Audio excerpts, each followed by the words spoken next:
sencillamente un capítulo sobre la postura de Antonio Miranda Justiniani sobre antecedentes y consideraciones para una visión de la educación a distancia. En sí es un capítulo muy, si se quiere decir, un tanto reducido, plantea algunas consideraciones en base a su experiencia en el ámbito que le compete. Él es fundador de lo que es la educación a distancia en Cuba. Además de eso, destaca dentro del perfil del autor. No ubiqué más que todo ver la experiencia que tiene el autor, porque eso te implica también hacer el análisis del texto que estamos revisando, de lo que estamos revisando. Otro aspecto que también se señala es que en las instituciones universitarias, a nivel de decanato, de director, en instituciones dedicadas al ámbito de la educación a distancia. Y precisamente el artículo donde coloca los antecedentes y las consideraciones de la educación a distancia está basado en los 30 años de experiencia que tiene en ese ámbito, en lo que se refiere al ámbito cubano. ¿Qué plantea fundamentalmente? Una tendencia internacional que de una u otra manera común en los contextos tanto contexto latinoamericano como contexto venezolano, que es el aumento considerable de la demanda de la educación y por ende la masificación. Por eso él señala que uno de los aspectos que es necesario diversificar son los modelos que tiene la educación superior y las modalidades de enseñanza, diversificar los modos de enseñanza, o diversificar esos modelos o esas formas de mediar los procesos de enseñanza y aprendizaje. Es allí donde indica que las instituciones deben ofrecer una amplia gama de posibilidades de educación y formación. Eso implica más allá de esos esquemas, esas modalidades tradicionales únicamente presenciales. Y que evidentemente rompen un tanto las barreras de esa educación formal por otros aspectos que el autor señala. Particularmente, él señala que hay un consenso que varios autores consideran que la educación a distancia como una modalidad idónea en el siglo que estamos viendo, que es el siglo XXI, tomando en cuenta que la educación a distancia tenemos la educación a distancia, vamos a decir la tradicional, lo que es la segunda mitad del siglo XX. Hay instituciones, organismos que se han dedicado a lo que es la educación a distancia, y si nos ubicamos en el contexto venezolano tenemos la UNA, que tiene más de 30 años dedicada a la educación a distancia. No obstante, en el siglo XXI, en el siglo que estamos viendo es donde crece vertiginosamente la inserción de los recursos tecnológicos de avanzada en la educación a distancia.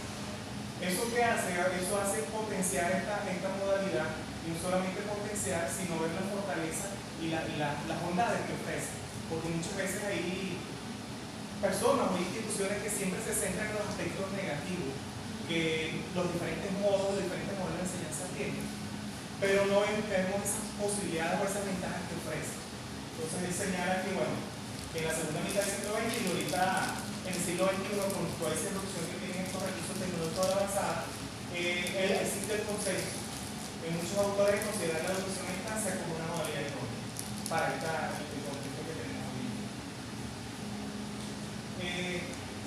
Prácticamente lo que este tema se señala o sintetiza lo que yo estaba señalando allí como una de las vías para formar a nuevas generaciones, una de las consideraciones que teje el autor.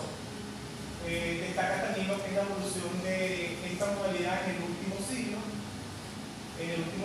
prácticamente lo que estamos señalando, lo visualiza como una modalidad para el futuro y lo ubica como una educación para todos. Esa triple L la coloqué yo porque dice el aprendizaje a lo largo de la vida, que es Learning y Learning, aprendizaje a lo largo de la vida, y que también constituye una modalidad favorable para dar respuesta a esa calidad, eficiencia y pertinencia que las instituciones de educación universitaria deben responder en el siglo actual. Y eso viene de los preceptos internacionales, desde la UNESCO, lo que es la eficiencia social que deben responder las universidades, y cómo deben garantizar una educación para todos, en igualdad de oportunidades, de calidad, y que respondan efectivamente al contexto. Entonces, de una u otra manera, si vemos lo que es la educación a distancia tradicional y cómo ha evolucionado tiene y va en sintonía con lo que ha sido la evolución de los recursos en los procesos de enseñanza-aprendizaje. Es una evolución que responde a momentos sociales históricos determinados. Estamos viviendo ahorita una realidad donde esos recursos tecnológicos, cuando potencian lo que es la educación a distancia, da posibilidades inmensas. Él señala varias maneras de optar. El autor primero cita dos autores. Sin embargo, yo me voy a centrar en algunos aspectos que están allí, sencillamente lo traje a manera de indicarlos. Este autor señala 10 obstáculos presentes en instituciones que imparten educación a distancia. Dice que los obstáculos tienen que ver a nivel organizacional, a nivel personal. Luego, el siguiente autor que cita, que es García Areto, también denuncia algunos impedimentos, que más que todo, aparte de la parte organizacional de los recursos, también está la parte actitudinal y la parte que tiene que ver con las personas responsables, tanto los responsables del desarrollo de estos procesos bajo este tipo de modalidad. Él luego, después que plantea la posición de todos los autores, él plantea estos 5 elementos como barreras obstáculos que impiden el fortalecimiento de esta modalidad de educación en casa. Él plantea la pobre disponibilidad de financiamiento. Bueno, eso sabemos la realidad, cada contexto va a tener su historia en cuanto a lo que se refiere a la parte de recursos. Falta de preparación de los recursos humanos, poca credibilidad en las ventajas y efectividad de la modalidad, falta de metodología e indicadores específicos para evaluar la calidad y poca disposición al cambio. Esto se puede señalar o se puede ubicar en dos elementos, a nivel personal y a nivel organizacional.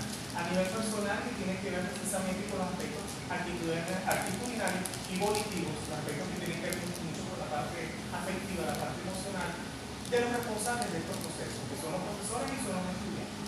Y el profesor como el principal ejecutor o líder que va a llevar la tutoría. Y a nivel organizacional, que tiene que ver precisamente con la credibilidad, con la exposición al cambio. Y voy a regresar un poco acá, que hay unos aspectos que sencillamente señalaban en unos autores del cambio organizacional, que lo diferenciaron de profesores.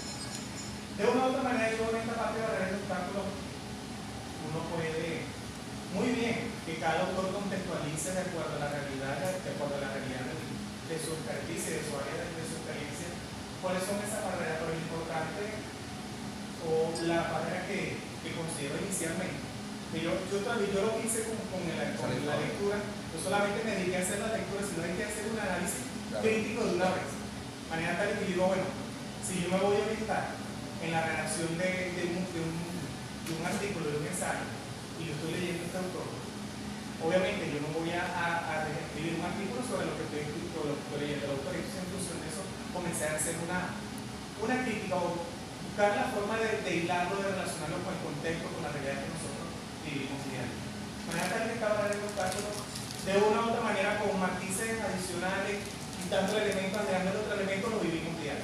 Claro, el ensayo sale de un artículo, de un trabajo, en este caso de un teórico que uno lee, y justamente partiendo del análisis uno hace después la reflexión o la crítica, pero justamente en función y sobre la base del autor principal, que es la idea luego enriquecerla con otros autores y con nuestra propia experiencia para armar el ensayo científico que va a conformar el capítulo del libro. Tenía esa duda. Tenía esa duda.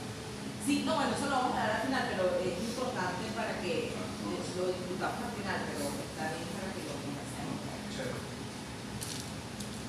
Luego él finaliza o concluye el capítulo con la visión de la educación a distancia.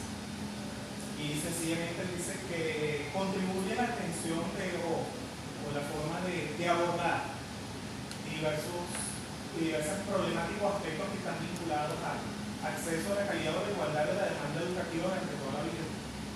La educación de adultos en todos sus niveles, sencillamente, y la atención a la diversidad.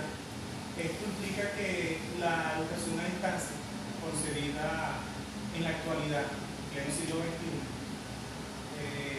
no solamente sino que va más allá de lo que es la educación formal y que pueda abarcar incluso la educación no formal e informal, por el hecho de que pueda atender la diversidad y la educación de adultos sin importar el sistema en el cual se esté manejando. Ampliar la oferta de programas y cursos de posgrado. Piense que donde tiene mayor énfasis a nivel de educación de adultos, educación a nivel de posgrado. Y bueno, fortalece lo que es la alianza, proyectos, colaboraciones entre instituciones, independientemente de lo distantes o lo cercanas que estén. Porque esto rompe barreras de espacio y eso es favorable. Un aspecto aquí para culminar. Bueno, más que todo para reflexionar en función de la lectura. Y es que estamos señalando de la educación a distancia y estamos viendo bueno, el antes y el después, la realidad que tenemos ahorita de la educación a distancia y todas las bondades y las fortalezas que tiene, sobre todo a nivel de lo que es la educación de adultos y lo que es a nivel de posgrado.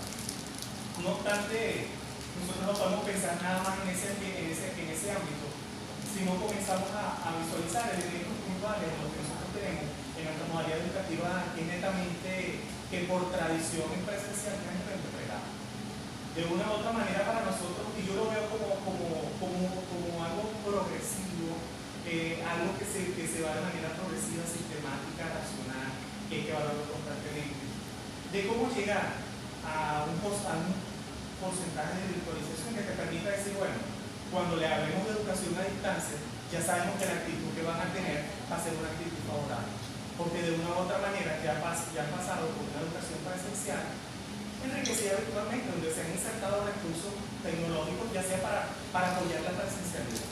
Y que luego nosotros vamos a pasar a un plano siguiente de que, bueno, ya hemos insertado recursos tecnológicos para apoyar la presencialidad. Bueno, vamos a hablar de esas modalidades mixtas o semipresenciales, que lo plantean algunos autores. Luego podríamos plantear entonces en este tipo de modalidades. Porque de las actitudes que se tienen son muchas. Yo sé que siempre los que estamos vinculados a esta área, que generalmente siempre somos, como quien dice, las mismas caras, realmente nos vemos en diferentes contextos, en diferentes ámbitos, en diferentes eventos. De una u otra manera ya tenemos ese aspecto actitudinal ganado, actitudinal y aptitudinal. Pero debemos ver más allá y ver cómo en las actividades que nosotros realizamos día a día, y no solamente a nivel de posgrado, sino a nivel de pregrado, cómo podemos ir insertando esos elementos. De manera tal de que cuando hablemos de educación a distancia, no aquello lo vean como algo que me dicen, no, yo tengo que tener un profesor diferente, sino por adaptación, no. Auditoría, eso es un cuadro, usted tiene que tener una clase presencial, eso no está avalado por la universidad. Cosas así por el estilo y experiencias que uno vive aquí. Bueno, esa fue una reflexión inicial, una reflexión final.